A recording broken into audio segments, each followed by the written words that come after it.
Episode 2 was certainly a wild ride. So, welcome back to episode 3.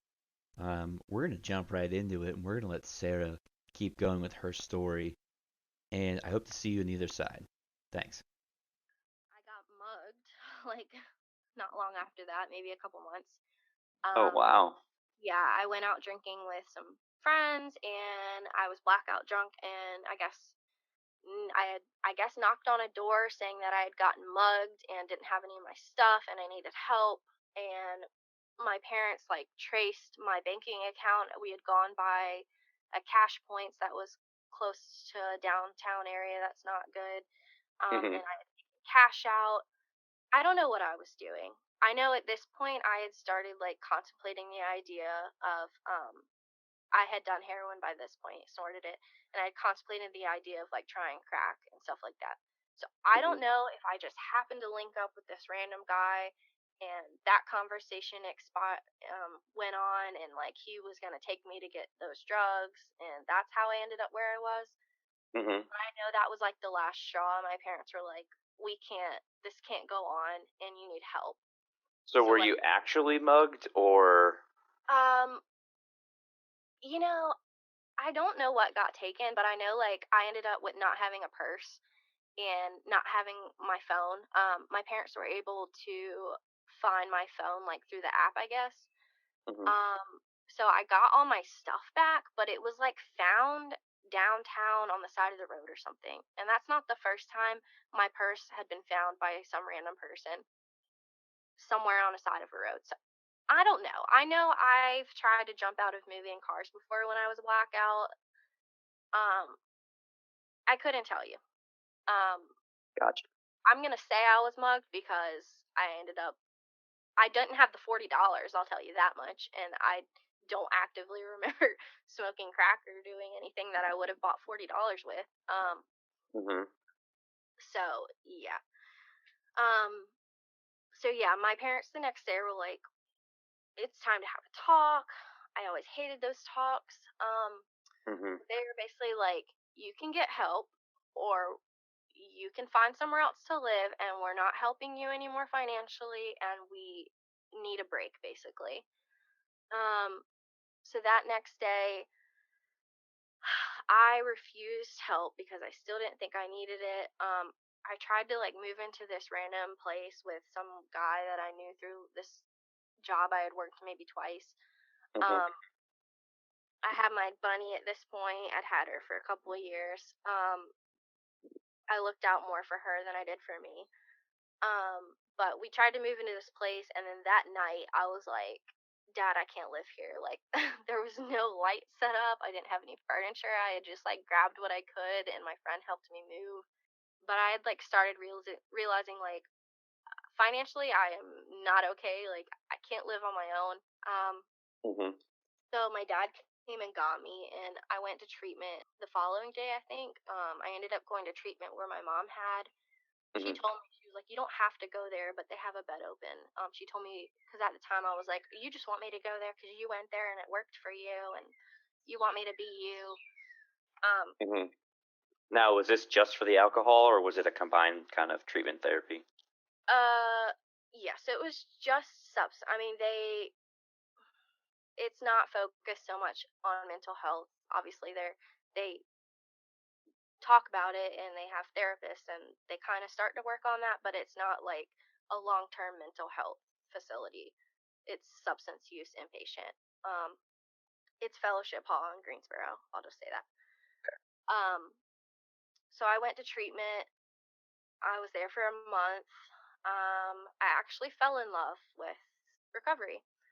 I realized like I was angry and I didn't really want to. I didn't tell my parents goodbye. Like when they dropped me off, I was so mad at them.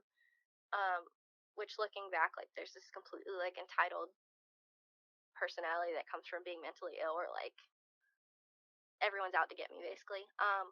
hmm I don't know if But I would call that entitled. I would just, you're angry at the whole world.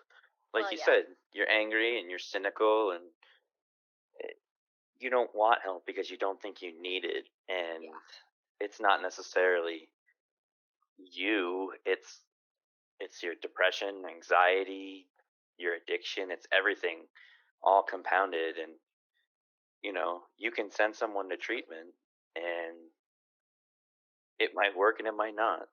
Yeah.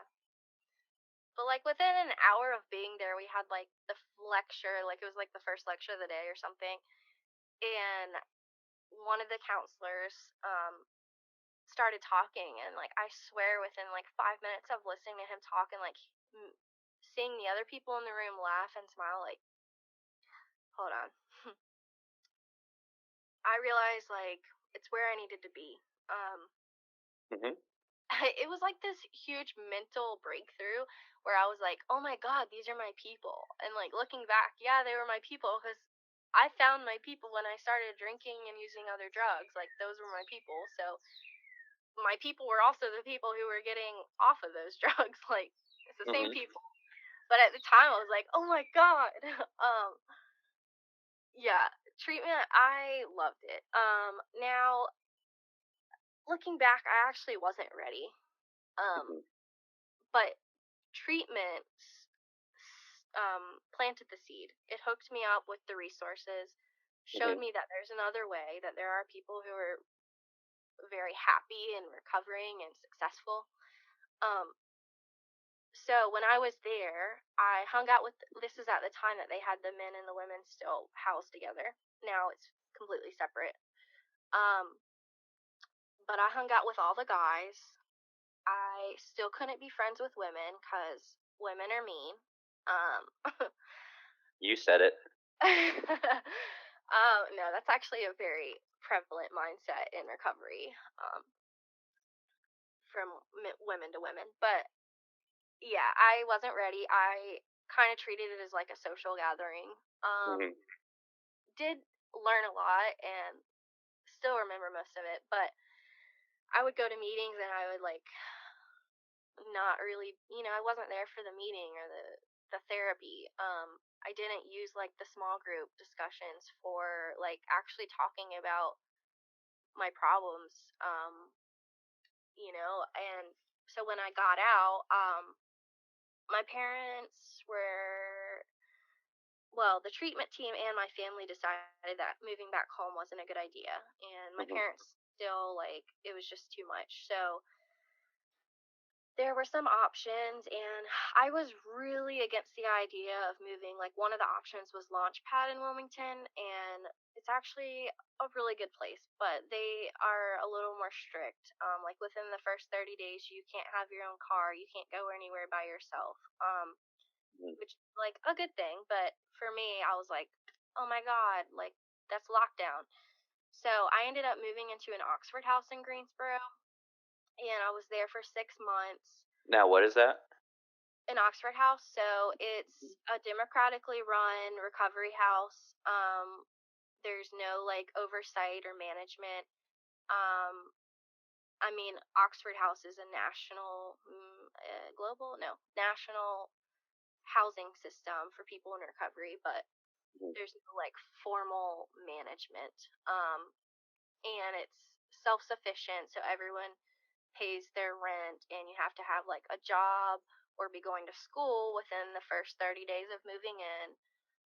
You have to go to like a set number of meetings a week. You only get a set number of nights that you can stay out. There's drug testing very frequently. Hmm. And so I lived in Oxford House in Greensboro for almost 6 months. And again, during that time, was not ready. Was still like focused on dating and hanging out with the men because I always felt more comfortable around guys, being somewhat of a tomboy. And I ended up dating someone from recovery, which is a bad idea no matter what. Is that a red light? Yeah, they tell you like all the time while you're in treatment, don't date people in treatment. But I thought, of course, because I'm unique, that's also a mindset in recovery is that you're unique. I thought it would work. So I dated a guy from recovery. He relapsed and went back to shooting heroin IV. I did not relapse that time, but it probably didn't help the fact that I was already like not really working in recovery. Like I was not working an active program. I was just meeting the requirements of meetings per week and hanging out with people in recovery only. Mm-hmm. But I wasn't actively doing anything. So I would say that I was abstinent and not recovering. That's a great way to put it. Yeah. So ended up dating another guy a little bit later. We met at a Super Bowl party that my Oxford house was throwing, and him and I started dating that night. Which should have been like a red flag. Quote unquote dating. Yeah, dating the night we met. Very romantic. He relapsed like not long after we started dating. And I decided that I would just abuse my medication, which I abused my Seroquel, and you cannot snort Seroquel. It does not work, but I tried it, and at that point, I started abusing my Seroquel in terms of taking more than I should and taking Gabapentin. And for those that don't know what these medications do, Yes. So, well, Gabapentin is really prescribed to help with nerve pain. It's starting to be prescribed less for people who have an opioid dependence because it has the potential to be abused. They're actually talking about scheduling it as a Schedule 2, so it would be more under control. But at the time, it was like heavily prescribed for people coming off opioids in treatment, and it was my boyfriend's prescription. My Seroquel is actually an antipsychotic, but it can help with sleep, and it's not controlled, but it actually has a very strong sedative effect, and people actually make jokes about Seroquilin or Quillen. is that like So, chillin'? yeah. So like Quillen like a villain? Yeah, my personal opinion is that people sometimes tend to be overprescribed medications when they're in treatment, and yes, there's obviously a need for medications for someone in certain circumstances, but I probably could have found other ways to learn how to sleep. Anyway, so ended up abusing medications. I like moved out of my Oxford house like the next day because I was honest enough with myself and with them to say like I'm not gonna keep living in this house and abusing a medication that's not gonna show up on a drug test. So I ended up him and I stayed with like his grandpa in Greensboro for a little while, and then we had taken his grandpa's lorazepam, which is a benzodiazepine. Mm-hmm.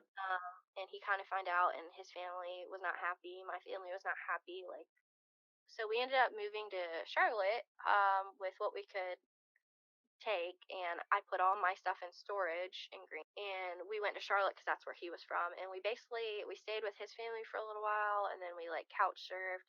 I took out I spent a lot of money and went into a lot of debt with credit cards, and I maxed out the credit card I did have. I was behind on my insurance payments. We didn't have jobs. I had a Best Buy store use card, or no, I had a Best Buy credit card which I maxed out, and then I also had a Best Buy member card. So I would go when we didn't have any more money or cards. I would go to Best Buy and get gift cards for gas, or I mean, they really only have gift cards for like fast food Mm-hmm. and hotels. So we stayed in hotels. At this point, it was pretty bad. I mean, at this point, I was doing heroin a lot, just snorting or smoking it. I never got into IV drug use. Mm-hmm. He was really bad off in terms of shooting drugs. I still had the blow box, but I wasn't drinking as much because I was doing all these other drugs, and we ended up getting close to the end. We ended up we were in Charlotte for like maybe 2-3 months, and I worked at a gentleman's club as a server for like 2 days. Quit that. Mm-hmm. He had a friend, and this guy's girlfriend. They were staying in a hotel. We went to stay with them. A low down hotel, not a nice hotel. We went to stay with. I mean, I'm not judging you. No, I know, but we went from staying in nicer ones to staying in not nice ones. So when I was at the strip club, I met this random guy in a parking lot who was driving a really nice car, but I got his number, and so when we got towards the end of our run, we figured that we would rob this guy. We would set it up as a prostitution sting, and rob this guy instead of actually anything sexual happening. That was successful. We actually did rob him. Nothing happened. Since it was successful, we decided a few days later to wake up and once that morning we woke up. We did that. So let me pause for a second.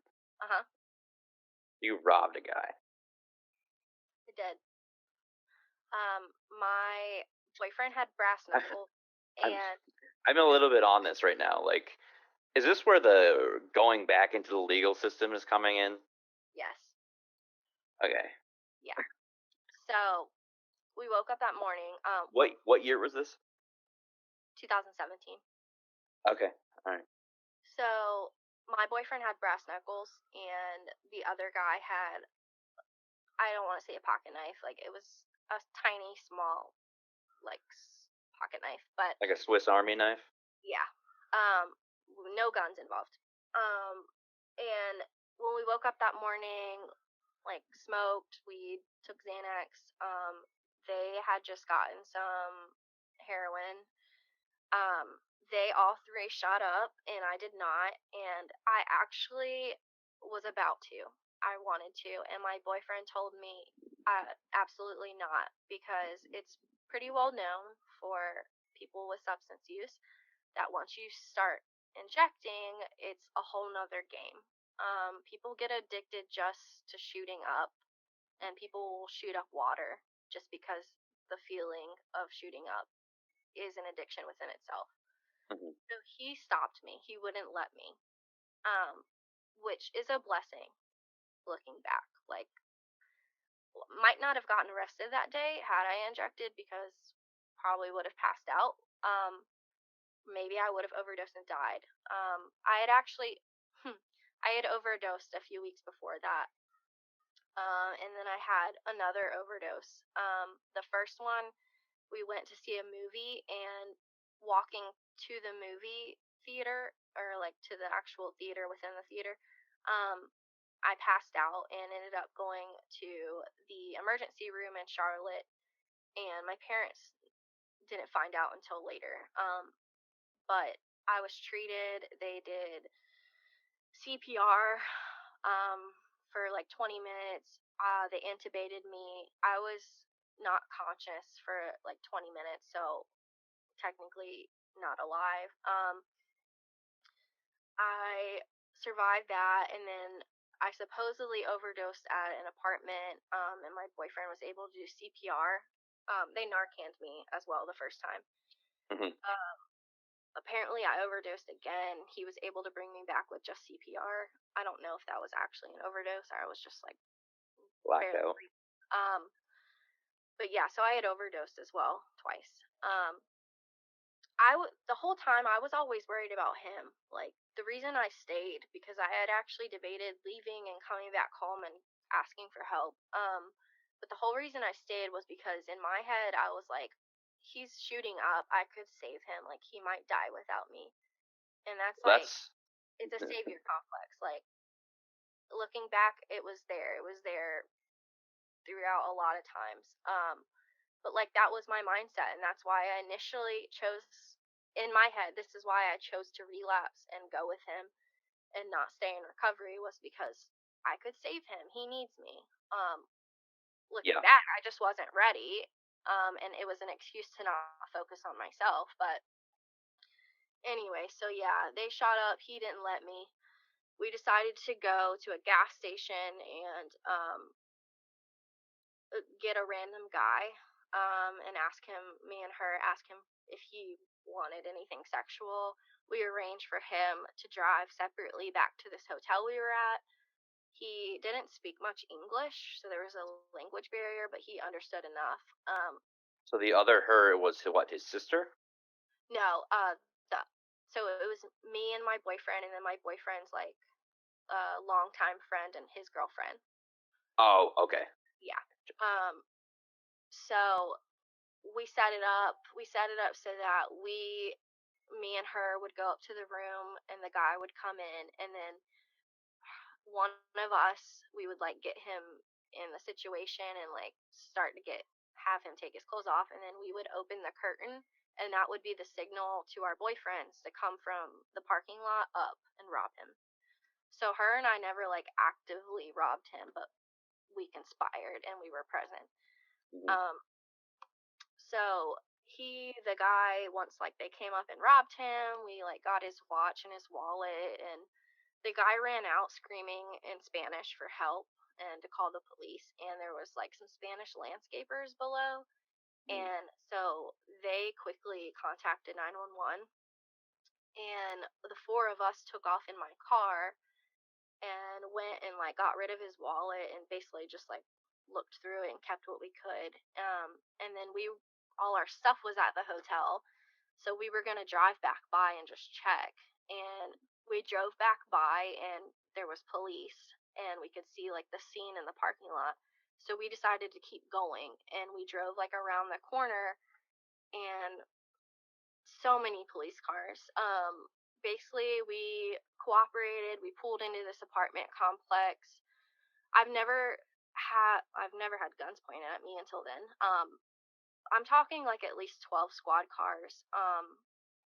And guns pointed at us. We got out. We followed directions. Went to the police station. The other girl was like basically nodded out, so she couldn't talk to police. My boyfriend and the other guy, they weren't really saying much. I mean, they had a lot more trouble with the legal system before. Mhm. I was actually like, I wasn't sober, but I was honest. I told them exactly everything that happened. I gave them the password to my phone. Completely just like cooperated. And on the way, they took the two boyfriends separately, and then me and her in a different car Mhm. to the station. And they let me call my dad or call my parents. I called my dad, and instantly when he answered, I was like, I really fucked up. I'm sorry.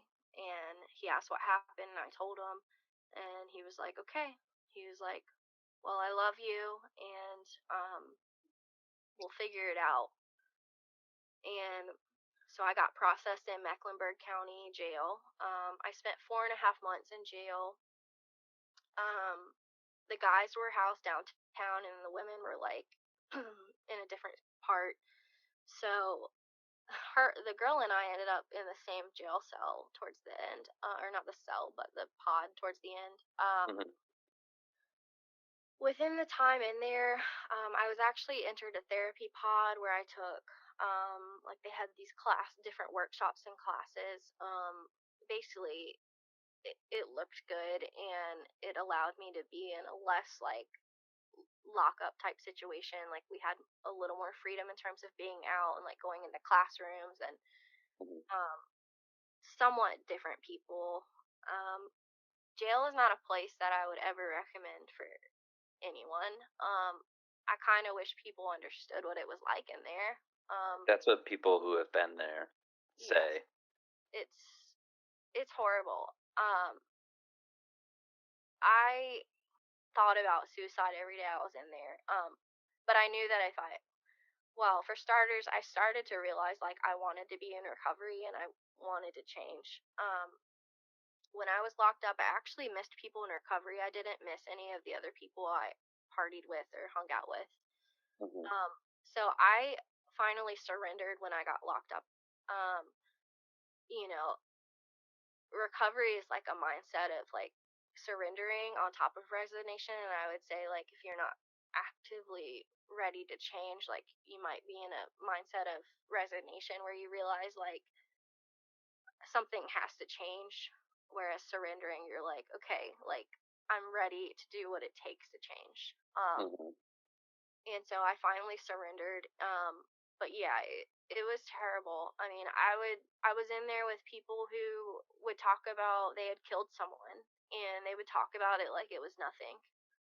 And I mean, I did some crappy things, obviously, but I would still say, like, I had a respect for people, and I never, I robbed someone, but I justified it as, like, he was married and he wanted sex with random women.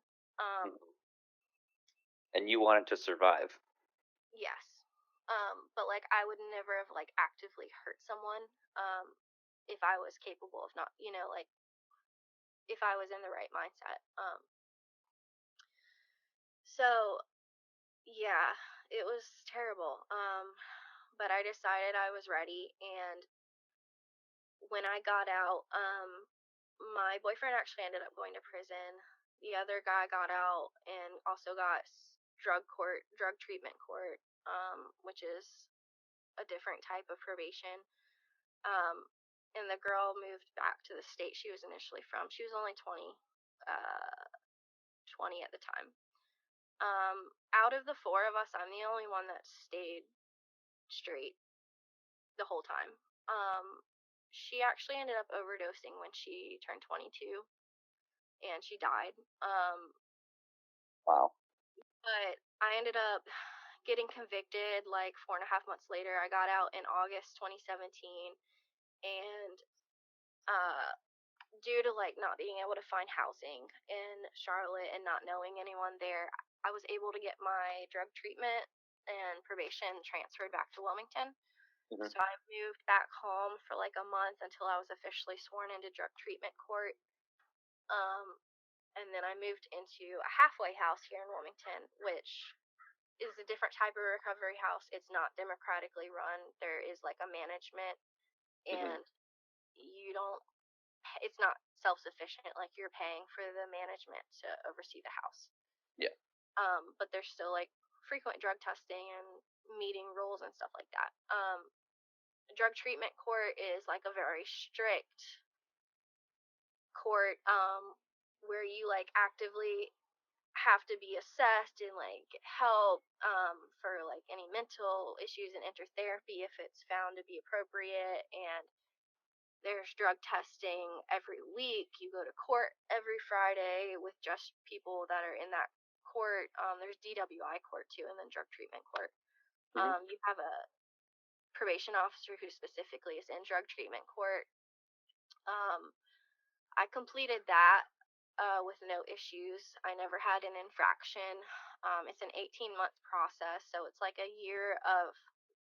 There's 3 phases. It's a year of like more hardcore where you're going every week for testing, you're going every week to court, and then when you graduate, you enter phase 3, and that's 6 months of like still meeting with probation officer. You call to see if it's your time for a drug screen. It's random, and you go to like after treatment, aftercare. Mm-hmm. So I did all that, completed. Active in recovery, got a sponsor the weekend I came home from jail. So I just celebrated 4 years in April 12th. Congratulations. Thank you. Over the years, I've like actively gone to Narcotics Anonymous and Alcoholics Anonymous. My thing was always I didn't discriminate, or I wasn't biased about what type of substance I use, so I shouldn't be biased about where I get my recovery from. Mm-hmm. There's different attitudes on that, and there's some problems between fellowships at times. But yeah, I've worked long and hard and like actually worked the steps with a sponsor. Mm-hmm. The universe is funny. I found someone who's like a little over 10 years older than me and is basically like we're like the same person almost. Mm-hmm. as my sponsor. I mean, she hasn't been through the legal issues I have, and drinking was like the only thing she ever did, but Mhm. that's a relationship that is very significant to me. And yeah, so over the last 4 years, I've been active in recovery. My relationship with my family is completely different. My mom actually told me, like, it might have been within the first year I was in recovery, that like she had her Sarah back. Um, Oh, that's nice. yeah. I with the pandemic and with working in school, like I'm not as active in my recovery. So I why had don't is there a way that you can kind of let people know where you're at now yeah, and kind of talk about how you're doing in this moment? yeah. Um, so just celebrated 4 years. Moved back because of the pandemic. I'm actually living at home. Working at a vet office. I've had straight A's all. This is my third semester. I've had straight A's every semester since I went back to school at UNCG. Um, I'm a university marshal. Um, I've gotten scholarships every semester. Uh, I have not had any. Actually, did have one ticket, but I haven't had any tickets or anything remotely. What was the ticket for? Supposedly ran a stoplight. But it was just a warning. I've had warnings, but I've been a very productive, useful member of society since entering recovery. Yeah, hoping to finish my degree and get into public health work. I'm actually just starting to be a veterinarian technician. I've worked at that vet office prior, and then when I came back for a few months, I did other stuff. But I'm about to be a vet tech. Luckily, I found a job where they didn't really ask. So I didn't get into like my background with them, and Hmm. so at work I don't talk about recovery or anything. I'm somewhat selective when it comes to my anonymity, just because there is such a stigma, especially when it comes to the felony. And it can be really hard to find housing. I'm living at home right now. It's a huge process to find housing that is Hmm. affordable and not in a bad spot for people with felonies. Yeah, Um, I guess that also speaks to the systemic issues yeah. in our society. I'm not sure what my next step will be in terms of living situations, but I can hopefully get my felony expunged. It's a 10-year. They reduced it to 10 years, so it'll be 2027 before I'm eligible for expungement. But I am assuming that if I stay on the right track with everything, that I won't have an issue. I don't know. Things are a lot different today. Things are good.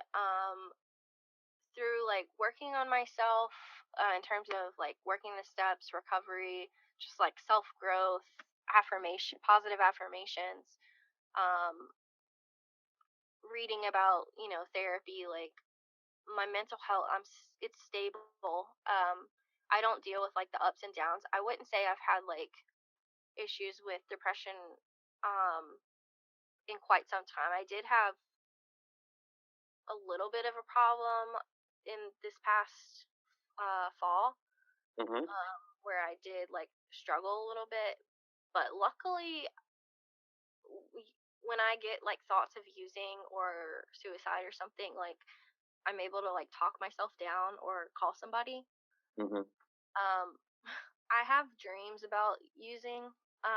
I have relapse dreams, not like all the time, but I guess that is one thing that like people who don't have substance use, they don't dream about using drugs and drinking probably that often. But I have dreams about relapse, and I always wake up and like panic for a second, and I'm like, oh wait, like you didn't fuck up. um, Actually, last night I had a dream that I turned down drugs, which I've Hey, never had there's a one. step.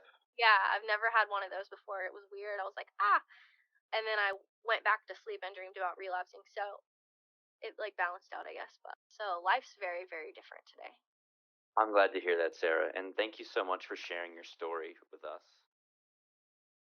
We were so glad to have Sarah on, sharing her story about uh, the slippery slope into addiction and the steep incline back to recovery. However, really enjoyed how much she uh, shared, made me laugh, and hopefully you got something out of it too. Hope you enjoy the rest of your day. Thank you.